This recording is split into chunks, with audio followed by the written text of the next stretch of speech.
Praise the lord. యేసుక్రీస్తు ప్రభువారి ఘనమైన నామంలో అందరికీ ఈ నూతన దినపు శుభాలు. కీర్తన గ్రంథం 133వ అధ్యాయం మొదటి వచనాన్ని జ్ఞాపకం చేసుకుందాం. సహోదరులు ఐక్యత కలిగి నివసించుట ఎంత మేలు, ఎంత మనోహరము. ఈ భూమి మీద ఉన్న ఏ ఒక్కరికి కూడా ఇంకొకరితో పోలికుండదు. ప్రతి ఒక్కరిలో ఏదో ఒక ప్రత్యేకత ఉంటుంది. అందుకే ఏ ఒక్కరూ ఇంకొకరితో ఐక్యత కలిగి ఉండలేరు.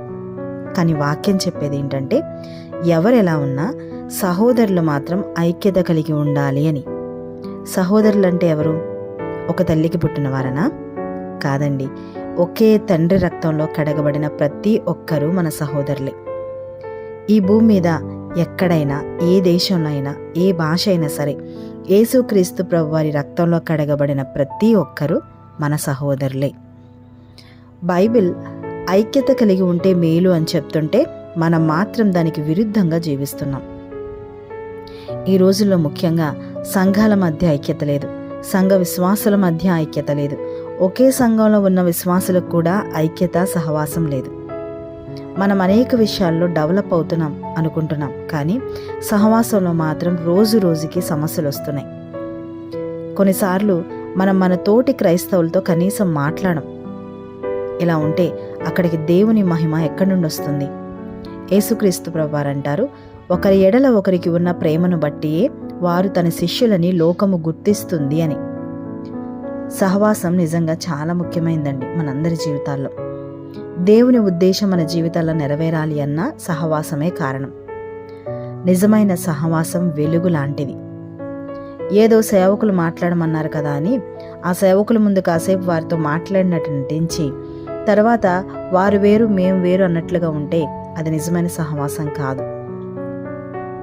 తోటి విశ్వాసితో సహవాసం చేయలేని ఏ విశ్వాసి దేవునితో కూడా సహవాసం చేయలేరు. వాక్యంలో ఈ మాట చాలాసార్లు చెప్పబడింది. దేవుడు అనగా యేసుక్రీస్తు ప్రభువారు ఈ లోకానికి వచ్చిన ముఖ్య ఉద్దేశాల్లో ఒకటి, తండ్రికి మానవునికి మధ్య తెగిపోయిన సహవాసాన్ని తిరిగి కలపడానికి మధ్యవర్తిగా వస్తే, రెండవది మనిషికి మనిషికి మధ్య కూడా సహవాసాన్ని పెంచాలి అని. ఇది ఎలా ఉంటుందంటే, సిలువలో 2 కమ్మీలు ఉంటాయి కదండి. ఒకటి నిలువ, రెండవది అడ్డం. నిలువుగా ఉన్నది దేవునికి మానవునికి మధ్య ఉన్న సహవాసానికి గుర్తయితే, అడ్డంగా ఉన్నది మనిషికి మనిషికి మధ్య ఉన్న సహవాసానికి గుర్తు. ఈ రెండిటిలో ఏ ఒక్కటి లేకపోయినా ఇంకొకటి నిలవలేదు.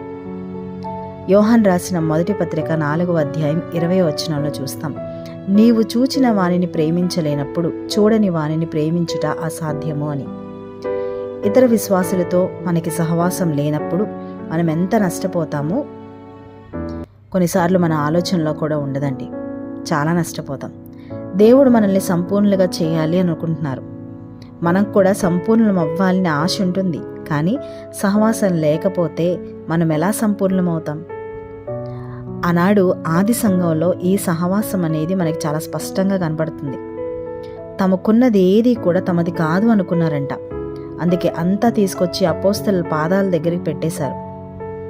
అక్కడ వారు దేవుని ఆత్మచేత నడిపింపబడిన తర్వాత ఐక్యత చూస్తాం. మనం ఆత్మచేత నడిపించబడుతున్న మనకి సహవాసం గనక లేకపోతే ఆత్మ కూడా మనలో ఉండదు. సహవాసంలో మనకి ప్రేమ దొరుకుతుంది. ఐక్యత ఉన్న చోట మేలుంటుంది. నలుగురితో మనం మాట్లాడుతున్నప్పుడే కదా వారి మనసు ఏంటో మనకు అర్థమవుతుంది, వారి బాధ ఏంటో మనకు అర్థమవుతుంది. వారిని మనం దేవునికి ఎలా దగ్గర చేయాలో, మనం ఎంత ప్రేమగా వాళ్ళతో ఉండాలో కూడా మనకు అర్థమవుతుంది. సహవాసం లేకపోతే మనం ఎంత భక్తి చేసినా వ్యర్థమేనండి. కాబట్టి దేవునితో సహవాసం కలిగి ఉండాలి. 2 సాటి విశ్వాసతో ఐక్యత కలిగి ఉండాలి. వాక్యంలో ఉంది కదా, ఇద్దరి కష్టము చేత ఉభయులకు మంచి ఫలము కలుగును గనక ఒంటిగాడై ఉండుట కంటే ఇద్దరు కూడి ఉండుట మేలు అని ప్రసంగి గ్రంథం 4వ అధ్యాయం 9వ వచనంలో మనం చూస్తాం.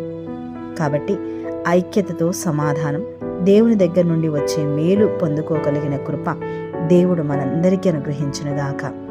ప్రార్థన. పరిశుద్ధుడా, గొప్ప తండ్రి, మీకు వందనాలు. దేవా, మీరు మమ్మల్ని జ్ఞాపకం చేసుకుని ఇచ్చిన మరొక నూతన దినానికే వందనాలు. ఈ దినం చూడడానికి దేవ మాకు ఆరోగ్యాన్నిచ్చి, ఆయుష్నిచ్చి, క్షేమాన్నిచ్చి కృప చూపినందుకు వందనాలు. తండ్రి, మీరు లోకానికి రావడానికి గల ముఖ్య ఉద్దేశం సహవాసం కోల్పోయిన మనిషిని దేవునితో సమాధానపరచాలని, అలాగే సాటి మనిషితో సహవాసం కలిగి ఉండాలని గనక మీ ప్రాణ త్యాగం చేసిన దాని వెనుక ఉన్న భావం ఏంటో అర్థం చేసుకునే మనసు మాకు ఈ ప్రార్థనలో ఏకీభవిస్తున్న ప్రతి బిడ్డకు మీరు అనుగ్రహించండి తండ్రి. ఈ దినమంతా కూడా ప్రభా సహోదరుల ఐక్యత కలిగి ఉంటే ఎంత మేలన్నావు కదా. మేము మేలు కోసమే ఒక రకంగా భక్తి చేస్తూ ఉంటాం తండ్రి. ఆ మేలు పొందుకోవడానికి దానికి ఆ రూట్ కాజ్ ఏదో మాకు అర్థమవుతుంది కనుక ఆ ప్రకారంగా కుటుంబాలన్నీ కూడా దేవా అర్థం చేసుకోగలగడానికి సహాయం చేయండి.